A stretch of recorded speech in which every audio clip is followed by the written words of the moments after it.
Hello, this is Manuel Gutierrez, and my team and I were gonna explain the Cyprus issue. Our team is Kimberly Johnson, Mercedes Roberts, Sarah Minch, and myself, Manuel Gutierrez. Cyprus, relevant history and background of the program. Brief demographics about Cyprus. The population is about 784,000 people. Land covered is more than 9,000 square kilometers, and there are language barriers between Greek Cypriot and Turkish Cypriot and the communities. As a precedent, there was a Greek-Turkish War of 1920, and after that, the Treaty of Lausanne of 1923. This happened after the First World War, and Turkey gave up all claims to the remainder of the Ottoman Empire, and allies had to recognize Turkish sovereignty. The Republic of Cyprus gained independence from the British Empire in 1960. Independence gained by Cyprus consisted of a strong Greek majority. And in fact, in the constitution of Cyprus, the Turkic minority is granted 30% of veto power. The tensions escalated between the Greek and Turkish Cypriots in 1963. Due to the increased tension in Cyprus, violence escalated between both groups, and there had to be an intervention by the United Nations required. But it just smothered the violence between the Greeks and Turkish Cypriot temporarily. In 1974, it was a very important year, since the Greek military junta ousted Cypriot president at the time Archbishop Makarios, which was an archbishop of the Greek Orthodox Church. And this was an attempt by the Greek military junta to unite Cyprus with Greece, and as a response, the Turkish invasion of Cyprus followed, and the Turks invaded Cyprus with the intent to restore the republic. And there has been pressure international and from the United Nations pertaining to the 1974 uprising and violence in Cyprus, and this led a ceasefire. The Turkish leaders proclaimed the establishment of the Turkish Republic of Northern Cyprus, which is only recognized by the nation of Turkey. In the news, past versus present, over 60 years later, the international community continues to condemn the Turkish presence on the island and the TRNC. Greek Cypriot politicians continue to disagree with Turkish Cypriots over the power to negotiate issues in Cyprus, and there has been a permanent international presence in the island. We are going to analyze the component parts of the problem, including the institutional arrangements that actually are sustaining the problem. The European solution is favored by the Greek Cypriot community, and refers to a settlement that was modeled in favor by the Greek Cypriot nationalists. There has been a continuous influence of outside powers, the Greek and Turkish communities, and they keep addressing the problem with implementation, which is a violation of the sovereignty of the Cypriot government. The Treaty of Warranty involves three countries, and it was created to protect the sovereignty, territory, independence, and integrity of Cyprus. There has been a Greek opposition of the Treaty of Guarantee. The Greeks opposed because Turkey was allowed the power of intervention. In 2003, Kofi Annan, then Secretary General of the United Nations, proposed the plan known as the Annan Plan, which consisted on restructuring of Cyprus to be a federal republic, consisting of two separate states, and to be united under just one government, but allowing state independence. There has been a backing of the Annan Plan by the international community. There had been backing by the international community, the United States and the European Union. But the Greek Cypriots opposed, and mainly because the possibility of Turkey to keep the military power in the island. Current events and negotiations. Cyprus leaders in 2014 agreed to speed up peace talks, and there have been initiatives. The talks agreed to move forward by Cyprus leaders, and they consider it's important to develop an identity, the Cypriot identity, separated from outside influences.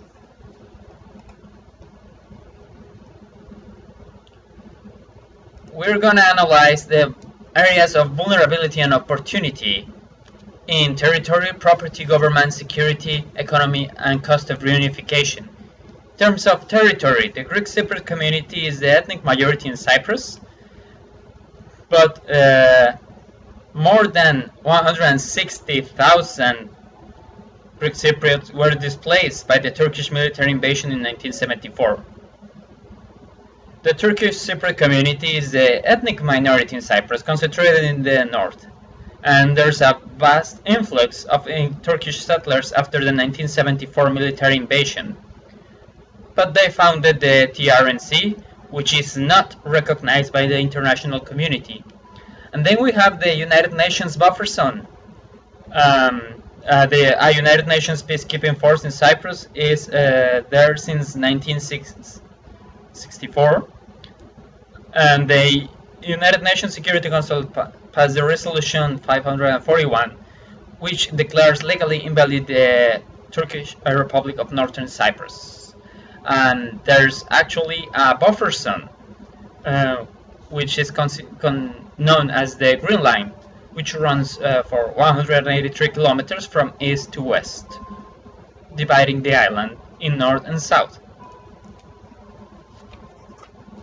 just as in this map.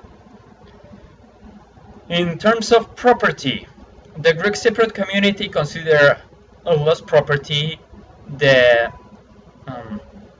Famagusta region, farming areas, and island tourism has been affected,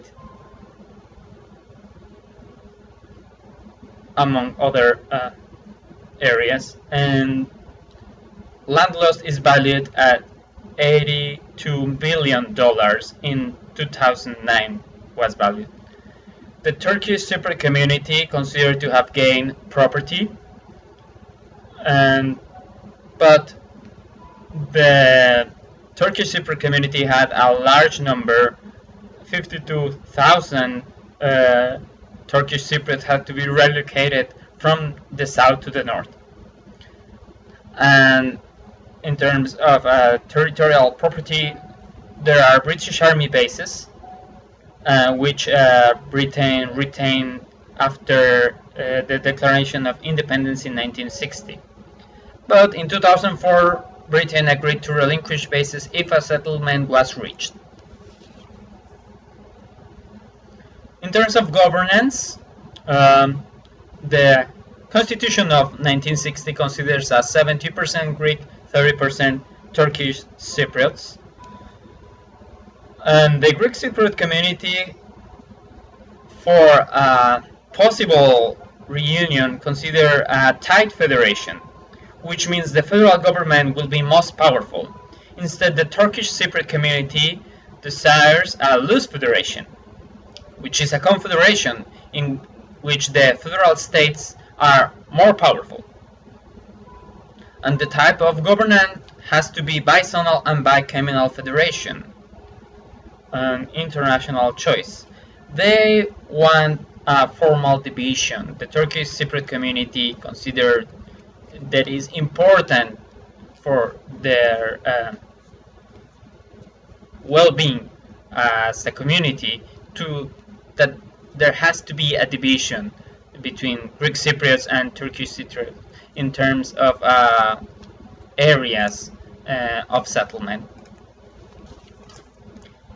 In terms of security, the Greek Cypriot community in 2006, the Freedom of Movement Act allows the citizens to move freely between both areas, but it is in essence a disparity, since the wealth and governmental majority of Greek Cypriots are the ones that are mostly allowed to travel north and not in the other way for the Turkish Cypriot community and citizens.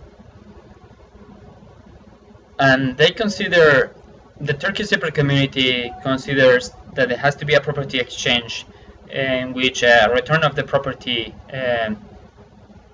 will allow them to settle in other areas rather just in the north.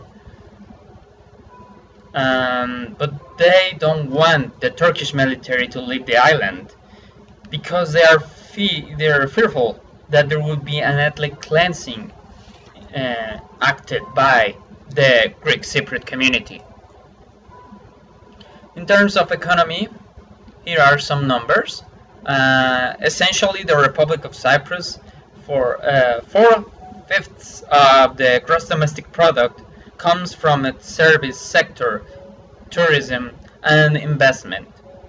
And especially in 2013, there was a crisis which had to create the Cyprus bailout deal signed between the European Union and Cyprus. And instead, the Turkish Republic of Northern Cyprus operates under the Turkish lira and depending heavily on the Turkish subsidies. And in fact, there is an embargo from the international community to the Turkish Republic of Northern Cyprus. So the economy of Northern Cyprus relies on Turkey. And precisely about the Cyprus bailout deal, we're going to talk that is essentially that the European Union and the International Monetary Fund requires Cyprus to raise 5.8 billion euros from its banking sector towards its own financial rescue in return for a 10 billion euro international loan. This led to some discontent in the population, of course.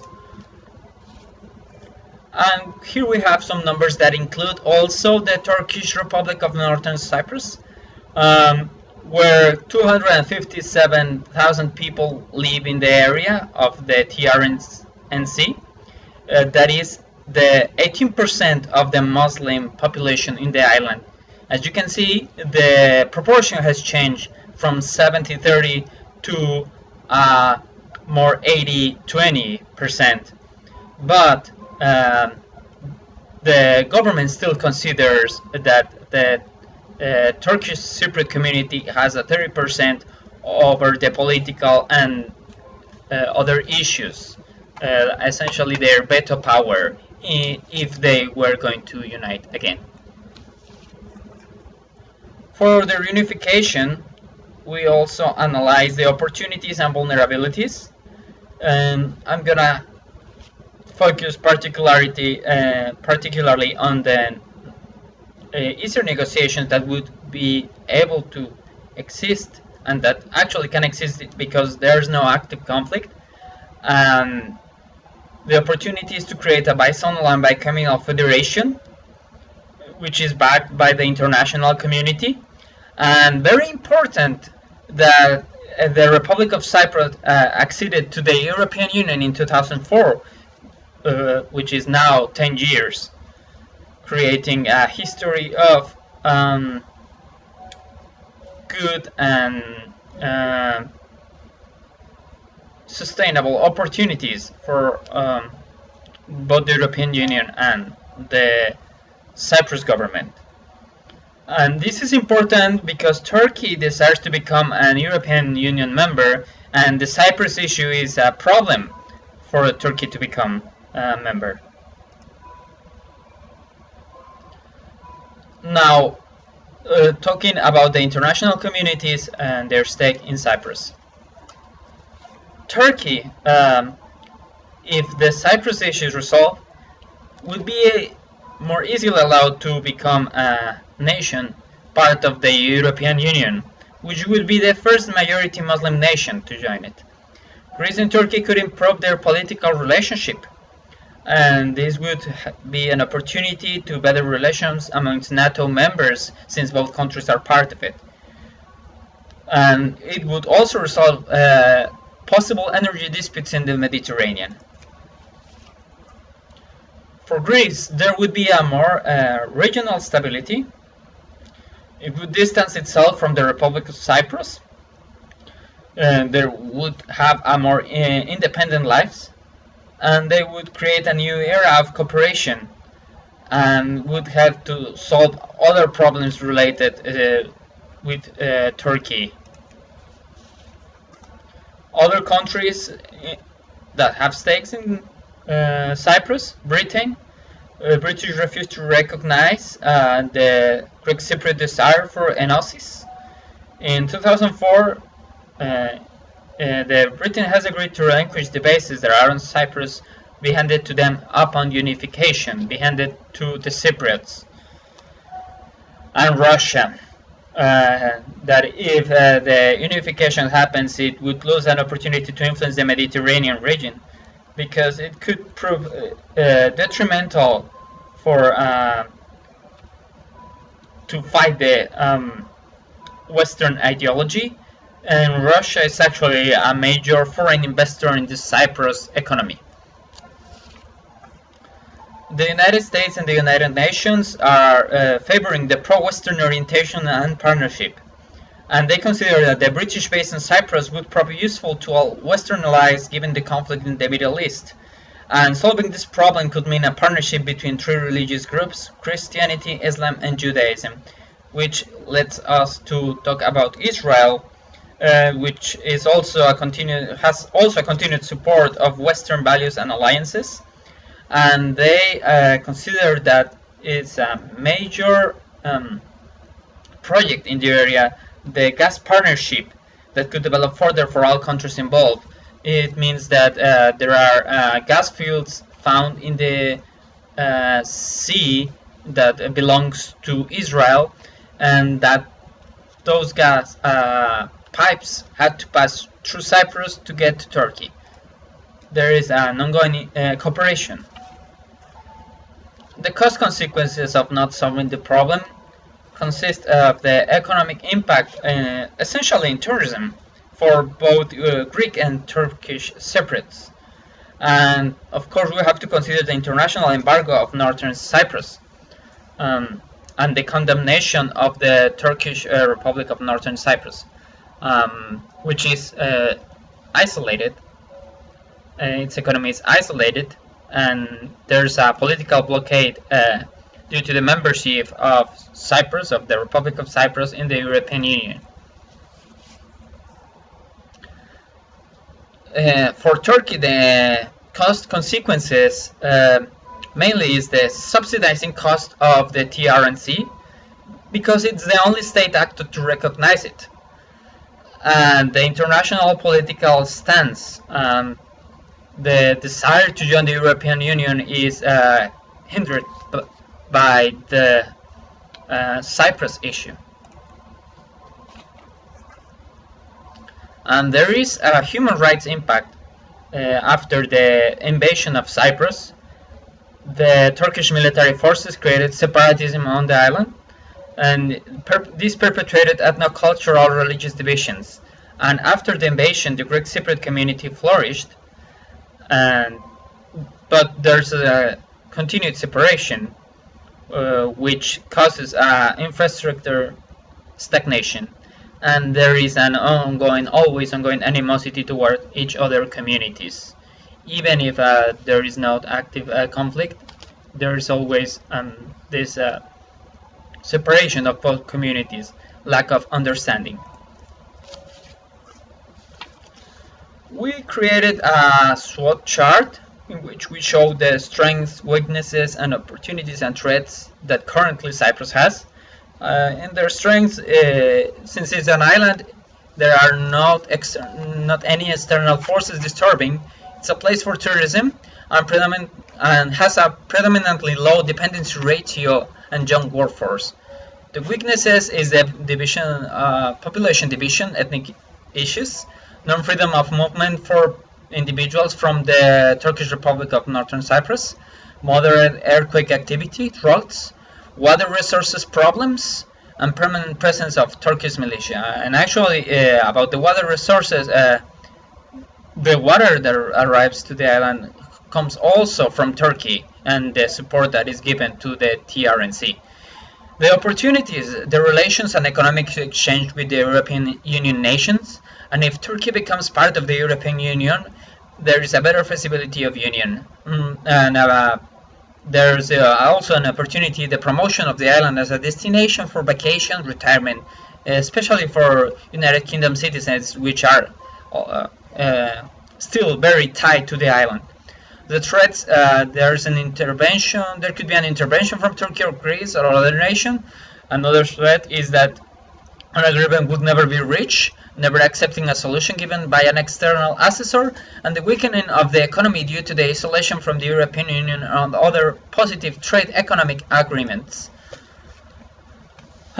We consider these possible solutions, and we're gonna talk about them, but we have to introduce to the topic about the accession of Cyprus to the European Union.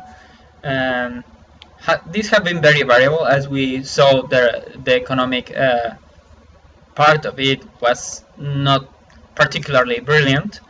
But we have to recognize that the societies in the 21st century require a holistic assessment of the different needs of social groups. And this is a major task that the European Union nations have to recognize, and there is an ongoing dialogue in the area, which is a strength of the European Union. And there is a support in economic and societal terms with the agreement of the Economic Adjustment Program in April 2013. So, as one of the possible solutions is the two nations division, this has an implication of cultural heritage preserved for both communities, languages, religions, and common areas. And a possible economic flourishment of the TRNC, because if the international community recognizes it, the embargo would disappear. And there's the possibility of association with their own regional and societal organizations, like the Organization of Islamic Cooperation, which they could join, and for the southern part of the island, the European Union membership. Instead, we recommend this following solution, which is the federation solution. It has also possible implications, in which the communities will preserve their autonomy and possibly create their own legislative bodies, maintaining a separate political autonomy, in which all the minorities and ethnic groups would be protected under European frameworks and aid and grants by the European Union development bodies, which are highly advanced in the matter. This also has to consider a bizonal bicommunal division to keep the status of governmental organizations. It could mean that we transform the government of the Turkish Republic of Northern Cyprus into a state inside the separate new federation, and the constitutions and local laws are going to be preserved. And there is always this ongoing question about freedom to settle in any place of the island, which requires the recognition of the ethnic minorities and the common use of values, respect of law and traditions. And the refugees would be allowed to reside in their place of origin, and they can reclaim the property. And we suggest that this comes as evaluated by the European Union courts, the fact that people can reclaim their properties that used to belong to them more than 50 years ago. This means a creation of a unitary state, in which Turkey and Greece will not have any military or colonial occupations, And if the TRNC government accepts the territory of the TRNC shall be considered a federal state part of a separate federation, and the rule of law and respect of civilian guaranteed by an international army present in all the island, like the United Nations, or better, the Eurocorps. This is part of our proposal. The Eurocorps preserving the rule of law and respect of the civilian guarantees. The international stances, the international community shall accept all the minorities present in the country. Turkey and Greece have a role as political, culturally, and socially factors of influence in the local population. But they have, using this power, they have to encourage the unity of the local population and provide economic, educational, and health assistance if required, and limit their activity in their political and military to zero. The legal and cultural heritage is inside the European Union framework, and also guarantee that the Turkish Cypriots are recognized as a minority with voice and veto power in referendums. For our conclusions, as we can see in the map, we consider that all these departments will become states. These new states would have their own legislative system, report to the executive and judiciary of the country, and there would be under a possible and fair division in which the president comes from the Greek Cypriot community and the prime minister from the Turkish Cypriot community. We have an example in Lebanon in which the president is Christian and the prime minister is a Muslim. And the difference between our new solution and the Annan plan is that the Annan plan considers the permanent presence of the Turkish military, and we consider that this doesn't have to happen. And now Cyprus has been part of the European Union since 10 years ago. So it means a history that eases the negotiations and also the action and protection of the European Union. And these were our references. We encourage you to visit the link of the Prezi presentation to have all these references in a better resolution. And we thank you, and we thank your patience, especially with myself not being an English native speaker. Thank you so much.